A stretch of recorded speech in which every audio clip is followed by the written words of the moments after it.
माई अल्लाह वसाई गायकी जी दुनिया में मुनफरिद सुञाणप रखंदड़ सिंधी जी लोक फनकारा ऐं शाइरा हुई।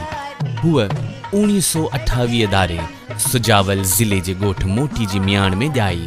हिन पाकिस्तान ठहण खां अॻु ॻाइणु शुरू कयो हो। हुआ सिंध जी मशहूर ॻाइणी जीवणी बाई जी साहिड़ी ऐं हम असर हुई। 3 ॾींहनि में कलामनि जी रिकॉर्डिंग ग्रामोफोन ते थींदी हुई ऐं जीवणी बाई, माई अल्लाह वसाई, मास्टर चंदर खान बलोच, सोना खान बलोच मौसीक़ीअ जी दुनिया जा वॾा नाला हुआ। हिन रेडियो ऐं टीवीअ लाइ बि ॻायो। संदसि कुझु ऑडियो कैसेटियूं जारी थियूं। सुजावल जे मीर बहर घराणे सां तालुक़ रखंदड़ माई अल्लाह वसाई मशहूर ढोलक नवाज़ खमीसे खान चांडीअ सां शादी कई। खेसि शाह अब्दुल लतीफ़ बिटाई सां ॼण त इश्क हो। इन करे हूअ संदसि उर्स ते हर हाल में पहुचंदी हुई ऐं ॻाईंदी हुई। सन 2002 में खेसि भिटाईअ जे मेले ते लतीफ़ एवॉर्ड ॾिनो वियो ऐं हुकूमत पारां खेसि 1 लख रुपया इनाम ॾियण जो ऐलान थियो, जेको संदसि वफ़ात खां पोइ वारसनि खे मिलियो।